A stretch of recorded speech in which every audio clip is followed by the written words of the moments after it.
What's up, YouTube? Welcome to Peaceful Viking Travels. My name is Nick. I am the Peaceful Viking.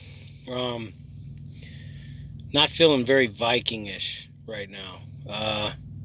Probably because I ain't had my hair cut in a while. It's looking kind of terrible. It looks really awful. That's why I keep the hat on.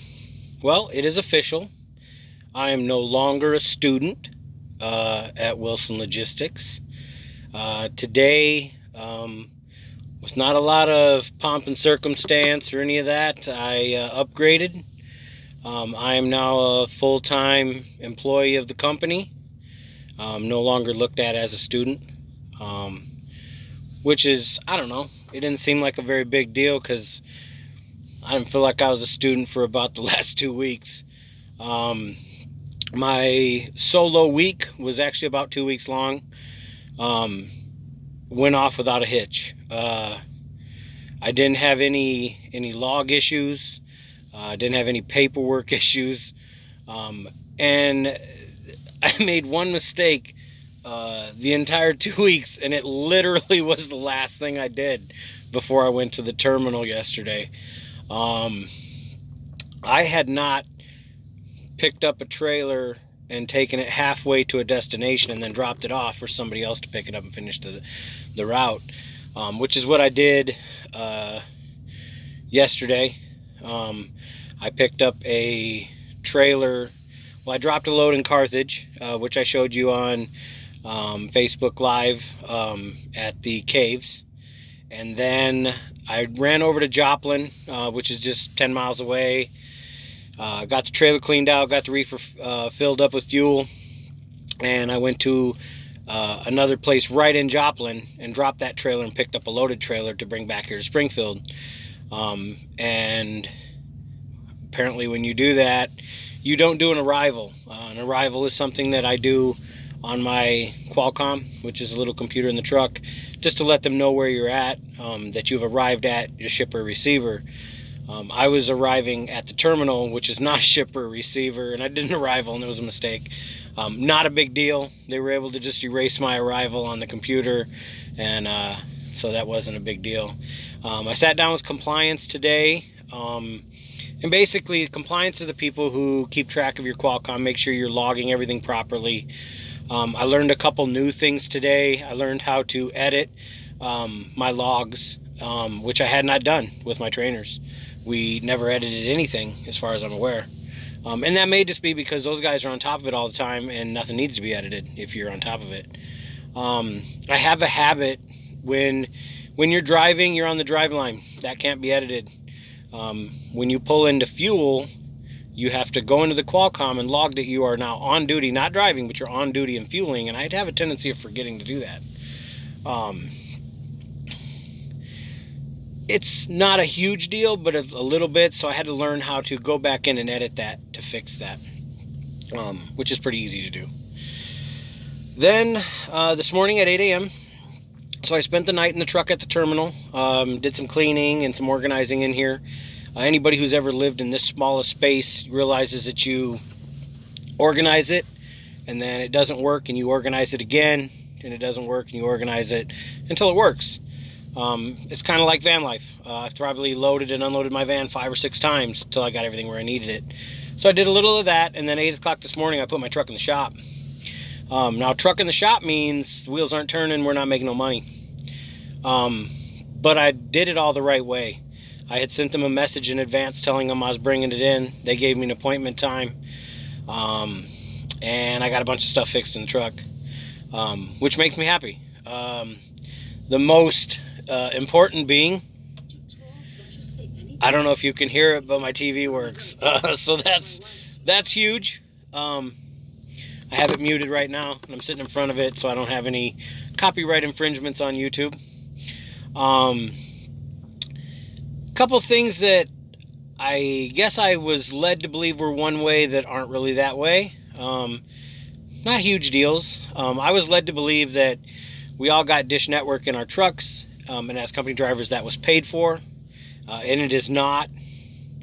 I pay 13 bucks a week to have Dish Network. I believe maybe the NFL Sunday Ticket's included and I don't have to pay for it. I'm not sure. but I'm super stoked to be able to watch football games in my truck. No more watching Netflix on my phone. And I'll still be watching Netflix on my phone. I'm like super hooked on El Chapo, so I've been watching that. Right now I'm watching Goodfellas, more gangster movies. But they fixed my passenger seat, and I did that because of Tori. I want my daughter to come and ride with me at some point. I want her to see Utah and Oregon. And we won't do that till probably summer, because I'm not bringing her out here on the road when it's potential for ice and snow, because that could be dangerous. But I want her to come and take a road trip with Dad in the big truck. It's not something a lot of kids get to do.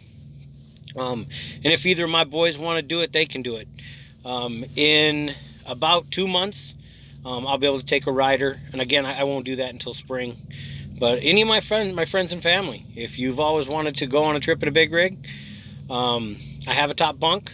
We'll have to make some adjustments to all the crap that I got up there, but I'd love to have a rider with me sometime, just to kind of have somebody to talk to and let somebody see some of the stuff that I've seen.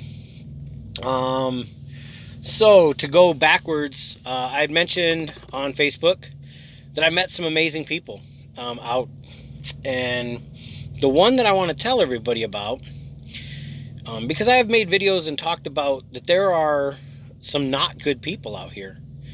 There's a lot of anonymity in trucking, so people who have done bad things in their lives, who are trying to rebuild their lives, which doesn't make you a bad person, but there are bad people out here, without a doubt. The other night, I was in California, and I was at a truck stop, and I had gotten out of the truck to do something. And if anybody who knows me knows I love dogs. All dogs. I don't care how scary your dog is, I love your dog. So I had petted a couple other people's dogs, and I saw this lady, and she had 2 dogs with her. One was a Dachshund, which reminded me of my old boss, Jason. And I think a whole bunch of them at work had Dachshunds when I lived in Georgia. I think Kenny just got a Dachshund, and Jill. But she had a Dachshund, super friendly, and a hairless Chihuahua. If you have never seen a hairless Chihuahua, what a weird dog. And it wasn't completely hairless. It had random hairs here or there. So it kind of looked like an old man dog. It was really strange. Anyway, I was petting her dog, and we started talking. And this lady was probably in her late 60s. And she'd been driving, her and her husband, as a team for about 15 years.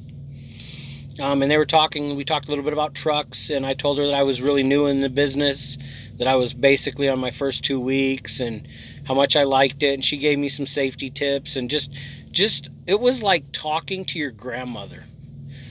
Just the most friendly, nicest lady you could imagine at a truck stop.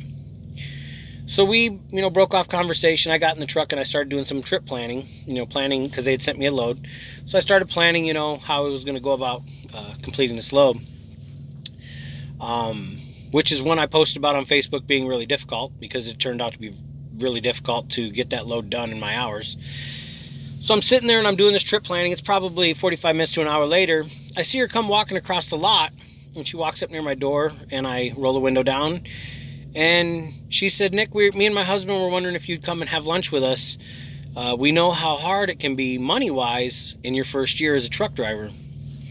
And I was like floored. Never in a million years thought that just talking to people and getting to know people, that you would run into people like that generous, that giving, that caring. And I had just had lunch, so I, politely declined. But that lady is everything that's right about this industry. That not being afraid to reach out to the new younger generation, which I'm considered a younger generation because I'm a rookie, even at my age. And I've met young guys that are in their late 20s that are trainers, and have been doing this since they turned 21. And just a wonderful lady, just an absolute wonderful lady. I was so impressed with that. So that was kind of like the lady that I met, that just, like, if you can adopt a grandmother, I want it to be her.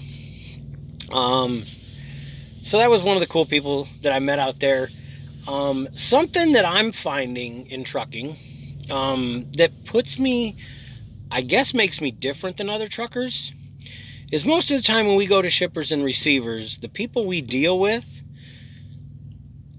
before you walk up to them, have a negative image of truckers.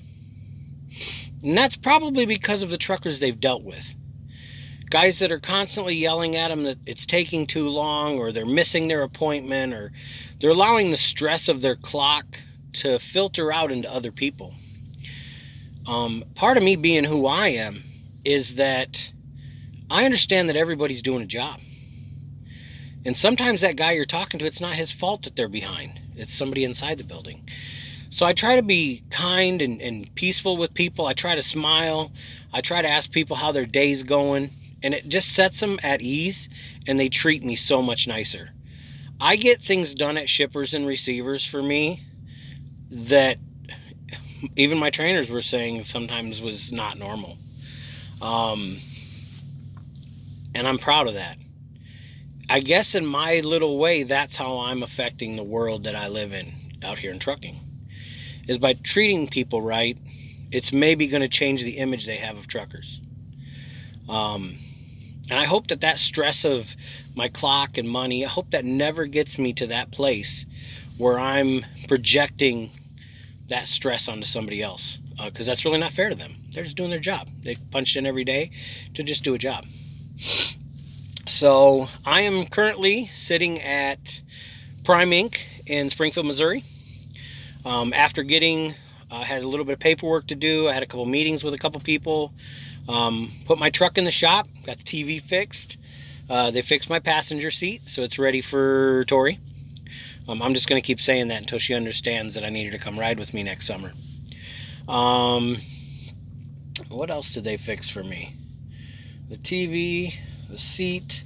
I guess the small chip in my window wasn't as big a deal.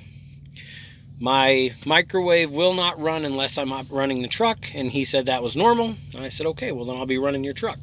It's not my gas anyway, I don't care. So, a little inconvenient, but whatever. I switched out my lock set. We have to have a lock that goes on the trailer, and we have lock that goes on our air brakes buttons in the truck.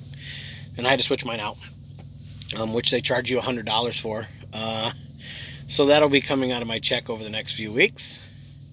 And I do have to pay for TV. I want to say it's like 13 bucks a week, but it's worth it. So I upgraded, and this is my truck. It will stay my truck, barring anything going wrong with it, or me doing something to it, for the foreseeable future. Now, originally coming into Wilson, I planned on becoming a lease operator after 60 days of being a company driver. It's a requirement that you drive as a company driver for 60 days before they allow you to lease. Having talked to both of my trainers who are lease operators, and having talked to other truckers out in the world that I meet, and having talked to some of our maintenance people in our shop here, I've decided that I'm not going to go and become a lease operator until spring.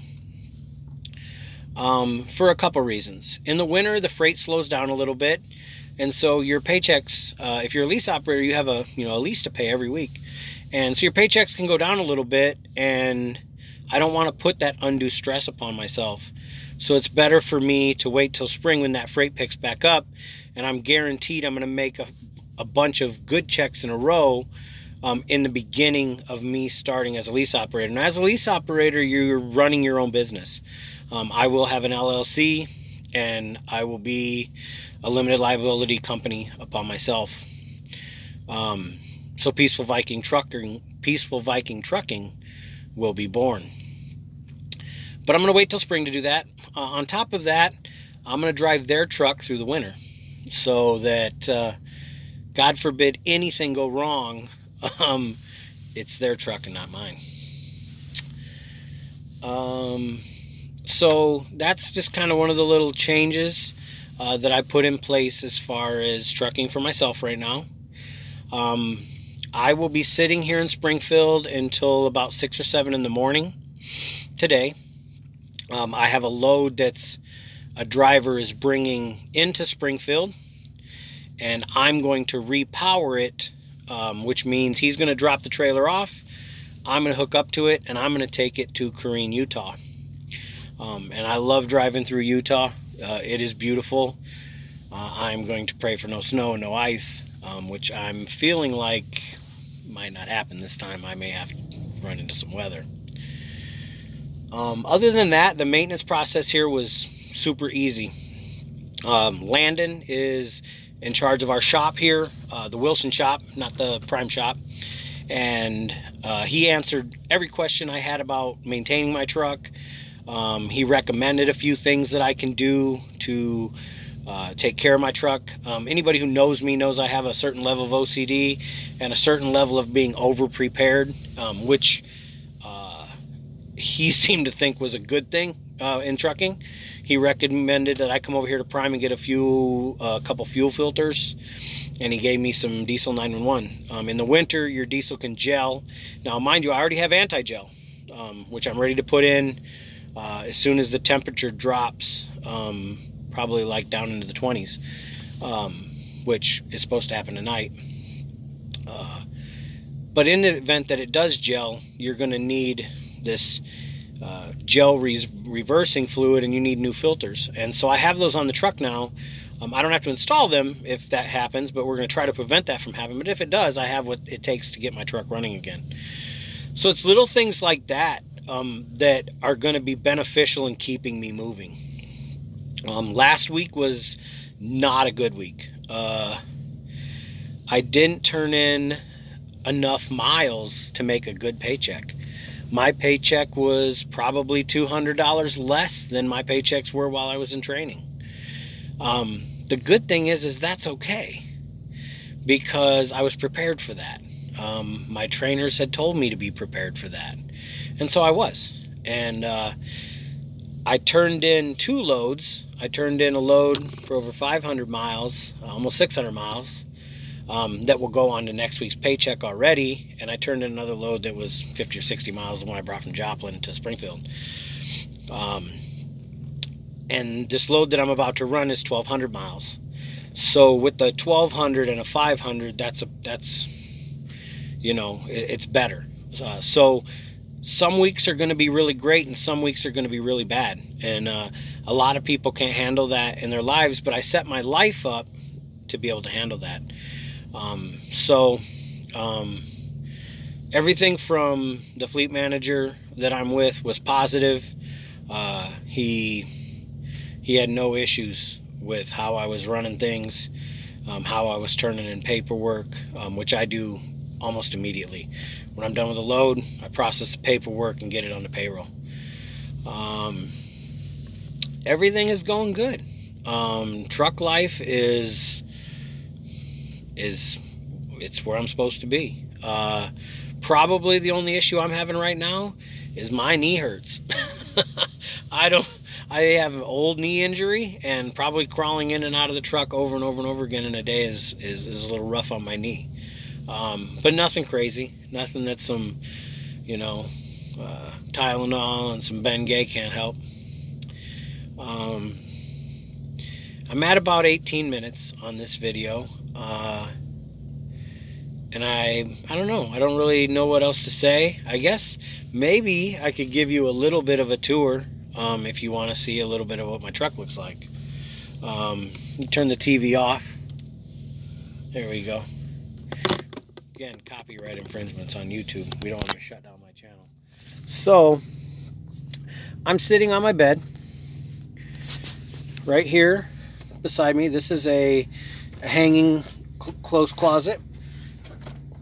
So I got hanging clothes, and I put a little closed organizer in there to put all my folded clothes.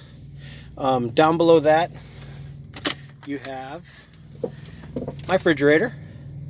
And basically she's bologna and cheese and water bottles, maybe a Gatorade in there, I think some jelly. So it's a small fridge. I'll lay back here. Up under here, you got my flat screen TV, my satellite receiver. I have some shoes hiding in here. Behind this panel, there is a large window, but I never take these off, just for privacy.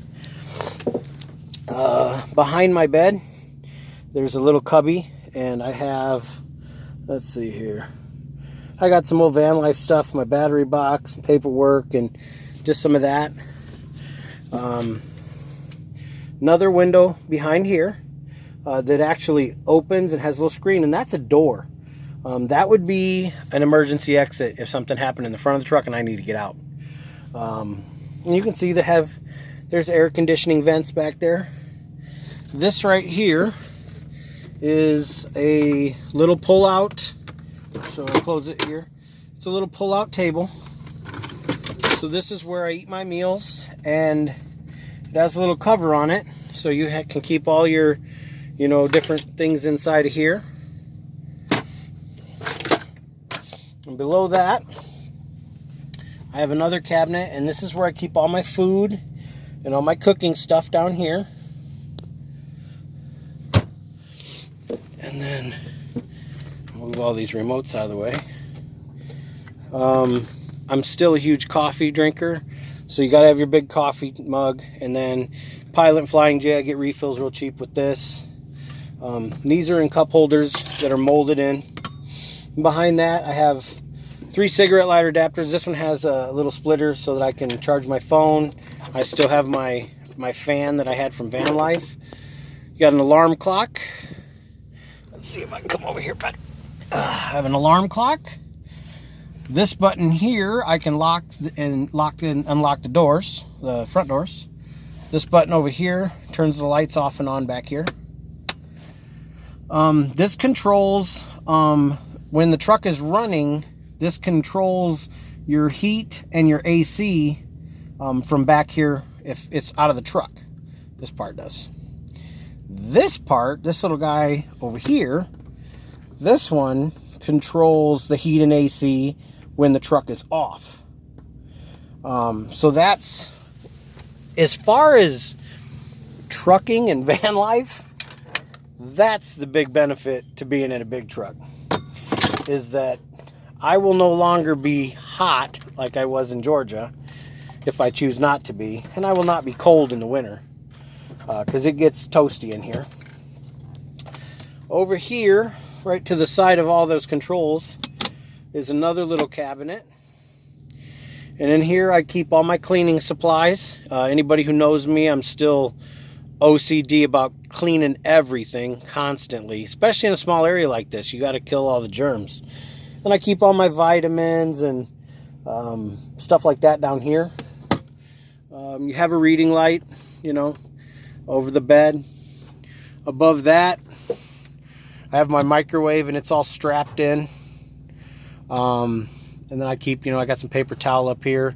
Over on the side, I have some trash bags. We'll kind of scroll around here. So you can see there's cubbies up here at the top. I keep my safety vest in this cubby. Some paperwork in there. Keep my hats in the middle cubby. All my winter, let me come up here. All my winter stuff is in this cubby here. And this one I keep trash bags. Then I have curtains on both sides. This one and this one. And these curtains go around in front of the windshield and side windows so you have privacy. And then I also have these big curtains that you can close to just close off behind the seats to keep all the heat and AC in the back in the sleeper. And then I feel weird shooting YouTube videos from in my truck, but hey, I want everybody to see what I got going on here. On each side, you have a interior light and a map light, and I have one on the passenger side, the same. Turn around here. This is, I can't know if you can see it, but I'm sitting in the seat, steering wheel, shifters down here, keep my headset on it. I don't know if you can see it. I got my headset here. This is the Qualcomm over here, and this is where I log everything in and out. My passenger seat, I keep a I don't know, you call it a clipboard. It opens and I keep all my paperwork in there. And then I have a keyboard that links to this so that I can just type when I need to send messages and things like that. I keep my Bluetooth speaker up on the dash, and I'll run that till the battery goes dead before I turn the stereo on. And I can Bluetooth link my phone into the stereo, so I can still run Pandora or Spotify or whatever and listen to it through the stereo, or I can listen to my Bluetooth speaker, or I can listen through it through my headset. So I have lots of options, and music has become a lot bigger part, I guess, of my life. Here's a little view of the upper bunk, because I didn't really show you that. This is my shower bag. And then over, let's see, that way, you have all the tubs. Those are tubs I had in the van. One of them has all like first aid type stuff and towels and things like that. Again, I'm always over prepared. The other one has like art stuff, things if I want to draw. I got my pajama pants hanging from the hangers up there. All of the blankets in my truck are the ones that were special from my mom, so she's rolling with me still. Over this way, anybody who knows me, especially CBD people, I'm still all about them ramen noodles. I'll be crushing these cases of ramen noodles. I got a case of chicken and a case of beef and some bread. This tub on this side has my backpacking gear in it. And then under the bed, I'm not going to open it up. Under the bed, I have an entire bag of summer clothes. All my tools are under there.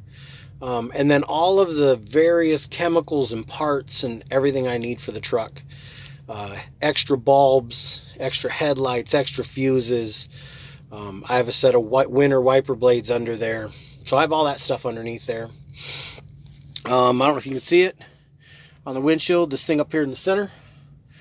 That, I believe it's part of the forward-facing radar system. Could be a camera. They may be able to see stuff. They can kind of track everywhere I go. You want to talk about Big Brother being on you. Down lower on the dash, down here. Where is it at? I guess it's down here. There's a couple little things on the dash there and there. One of those is for weigh scales. I can drive under the things, and a lot of times it'll just tell me, keep going. You don't have to stop, which is what you want all the time. If not, it blinks red and I have to pull in and they have to weigh me. But I'm always on weight. The other one is for tolls. I just drive through tolls. I don't have to stop. It just charges them right to the truck, which I don't pay for. That's about it up here. The truck does have forward-facing radar. It will detect vehicles in front of me. It will mash the brakes and try to stop itself if it has to. It also has lane departure warnings. If I start to drift too far to the right, a buzzer goes off on that side. If I drift too far to the left, a buzzer goes off on this side. And they're loud and they're obnoxious. And I don't like them. My truck is governed. It will do 65 miles an hour. Shh, don't tell anybody. It's only supposed to go 62. Shh. I'm not going to tell them because that's how I'm going to make my money. And that's about it. Other than that, it's like driving a big car. The seats are air ride, so they go up and down with a flip of a button. It's kind of cool. You can hear. Go up. Go down. Hitting bumps in a truck's pretty easy. You can just go right over them. I don't even slow down. Except for speed bumps. That's about it. I keep some water down here on the floor to keep in my fridge. Oh, there's another little cabinet. There's another little drawer underneath the refrigerator that I just keep all the paperwork for the truck in. All the warranty books and things like that. I do have, I don't think you can see it. There's a little cubby right here. There's a hole in the dash. And that's where my CB will go eventually when I can afford to buy one. That's my truck, you guys. You've gotten a little tour. Here's a view. I guess I could pop on the, let's see here. Pop on the front lights. Because there's lights in the roof and in the dash. Give you a little look. Other than that, it's just like driving a big ass car. Make wide turns. 75 feet long. 80,000 pounds. So that's a tour. I know this video was kind of you know what I mean? But thanks for watching. come back and talk to me. If you have questions or if you want to see things, let me know, and I will try to accommodate you, or I'll answer your questions. Trucking is awesome, and I love it. I was born to do this. And just thanks to everyone, everyone who supported me. Robert and Amber and Eric and Tara and my kids, just everyone. You can't even imagine how much easier this is, having the support of family. It's why I do it, and I love it. And so y'all have a good one. Peaceful Vikings out.